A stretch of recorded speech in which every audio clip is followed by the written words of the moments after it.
The tobacco we're talking about here is called Stormy South. It's a heavy aromatic. But is it a gloopy mess or is it the perfect storm? Welcome to the Tainted Tavern. Coming to the Tainted Tavern, come raise a glass with me. We may not put the world to right, but we'll sure give it a go.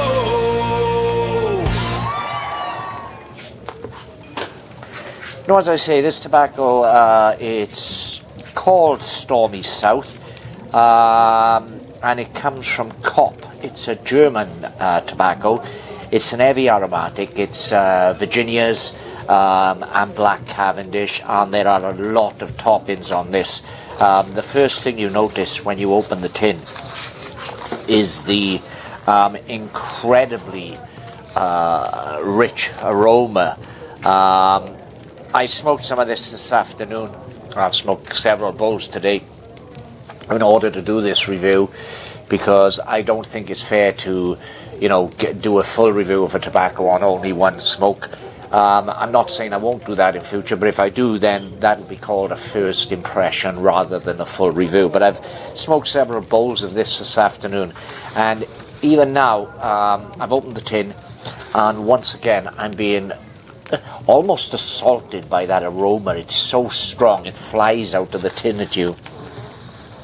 And it reminds me a lot of a fruity mango. It's a lovely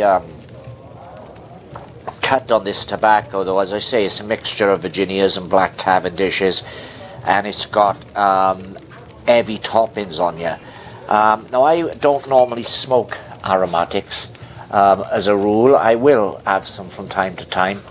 But what appealed to me about this tobacco was I'd heard good things about the flavours that it provided and the room note it provided, and I was told that it didn't bite, which is a rarity for something this heavily cased. The information we get on the tin, there's not really room for information anymore, since we've got half a load of artwork there, and we've got all these dreadful health warnings that they have to put everywhere. But it just tells us that Kopp tobaccos, the manufacturer of this, were established in 1979. It's a pipe tobacco, of course. Now, smoking this today, what did I think of it? Well, it's called, as I say, Stormy South. So that sums up images of fierce storms blowing in across the ocean. And yet it's nothing like that. I think a far better title for this tobacco would be Summer Afternoon Breeze, or Gentle Wind in the Orchard. Stormy South really doesn't sum up what you get from this tobacco. On the tin artwork, where you've got a wave crashing, sort of circling on an ocean there, I don't know why they thought Stormy South was a good name for this tobacco. So it's called Stormy South, so perhaps I should talk about some real storms, just to bring the storms into this review, because I'm not going to say I don't like this tobacco. In fact, I think this is a perfect summer's tobacco, and it's been a warm day today. We're in the middle of somewhere in around another heat wave. It's been warm for the last few weeks, and it's forecast to remain that way for some time. And this is a perfect tobacco for that. It's refreshing. The taste you get is that mango, figs even. It's like a tropical mixture, like one of these new kind of IPAs you get out. There may even be some pineapple there. But there's still a natural tobacco taste and all.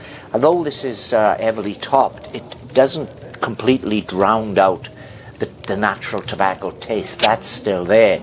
And I'm amazed at how well the tobacco works with the heavy toppings that are used. And we know they're heavy toppings because I have never smelt the tobacco but the aroma is so pungent as this one. It's a lovely tobacco. But as I say, I don't understand the title of why they decided to name this tobacco Stormy South, because the last thing this sums up to me is a storm, a bad weather of any kind, inclement weather of any kind. As I say, it could be called Gentle Breeze Through the Orchard. It's very nice. I imagine the room note for this as well would be superb, and something that non-smokers won't find trouble in at all. The fact that this tobacco is called Stormy South, so I promised some sort of a storm-related review here. I think that maybe I should tell you about the great storm of 1703, which rocked Britain, and still Britain's most destructive storm in history. The Great Storm of 1703 was an extremely destructive cyclone that struck South Wales and central and southern England on the 26th of November 1703. That date was reckoned by the old Julian calendar, which was still in use in 1703, but by today's Georgian calendar the date would have been reckoned as the 7th of December. The storm contained high winds which caused 2,000 chimney stacks in London to collapse and damaged the New Forest, with thousands of oak trees being ripped completely out of the ground. Ships were blown hundreds of miles off coast, and more than 1,000 seamen died on the Goodwin Sands alone. Because of advancements in the printing press, the storm was widely reported, and bulletins of casualties and damages were sold all over England and Wales, which was at that time a novelty. The Church of England declared that the storm was God's vengeance for the sins of the nation. In South Essex, a barometer recorded readings down to 973 millibars, but it has been suggested that the storm deepened to 950 millibars over the Midlands. Retrospective analysis conjectures that the storm was comparable to a Category 2 hurricane. As I say, London was severely damaged, with approximately 2,000 chimney stacks being blown down. The roof was blown off Westminster Abbey, and the monarch, Queen Anne, had to shelter at St James's Palace to avoid collapsing chimneys and part of the roof. On the Thames itself, some 700 ships were heaped together in the Pool of London. The section downstream from London Bridge, huge wave on the River Thames sent waves 6 feet higher than it had ever been recorded in London, destroying more than 5,000 homes alongside the river. The HMS Vanguard was wrecked at Chatham. There were extensive and prolonged flooding all over the West Country and into Wales. Bristol was severely damaged, and many people died in flooding on the Somerset levels, along with thousands of sheep and cattle. This storm was unprecedented in ferocity and duration, and was generally reckoned by witnesses to represent the anger of God in recognition of the crying sins of the nation. The government then declared that the 19th of January 1704 would be a day of fasting, saying that it loudly calls for the deepest and most solemn humiliation of our people. The storm remained a frequent topic of moralizing in sermons well into the 19th century. William Defoe produced the book The Storm in July 1704, in which he told a story based around the calamity. He said it is a tempest that destroyed wood and forests all over England. He wrote in the book, "No pen could describe it, nor tongue express it, nor thought conceive it, unless by one in the extremity of it." But yeah, this is quite a delicious tobacco, and even for someone like me who is predominantly an English smoker, and although I do sort of flirt with aromatics from time to time, it's not something I do a lot, but for someone like me, this is a welcome change of pace.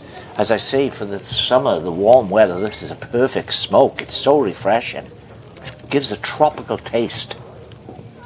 Speaking of storms, we had one in 1987, which has become known as the Great Storm of 87. And that's famous because of the newsreader, the weatherman, Michael Fish, who came onto the weather report and said we weren't having an hurricane. He said that someone had telephoned in and asked if there was an hurricane coming, and he assured us we weren't having an hurricane. Earlier on today, apparently a woman rang the BBC and said she heard that there was a hurricane on the way. Well, if you're watching, don't worry, there isn't. But having said that, actually, the weather will become very windy, but most of the strong winds, incidentally, will be down over Spain and across into France. The problem was, several hours later, Britain was battered by winds in excess of 100 miles per hour, and it caused a lot of damage. There was 18 deaths in that storm. 15 million trees across the country were pulled up, and there were power cuts and roofs coming off buildings. Southern Britain is clearing up after the worst night of storms since records began almost 300 years ago. 13 people died in the gales, which took weathermen by surprise and wrecked hundreds of homes. Most of those killed were hit by trees and buildings blown down in the early hours of the morning. A crisis meeting of ministers called by the Home Secretary decided the emergency services were coping magnificently. But in fairness, when Michael Fish said there wasn't going to be an hurricane, he was talking about Hurricane Floyd, which at that time was out in the Atlantic, and it really didn't come anywhere near the UK. But he did warn of strong winds coming between 50 and 70 miles per hour. But back in 1987, weather forecasting wasn't as advanced as it is now, and there was a certain build-up in the intensity of the storm that Fish did predict.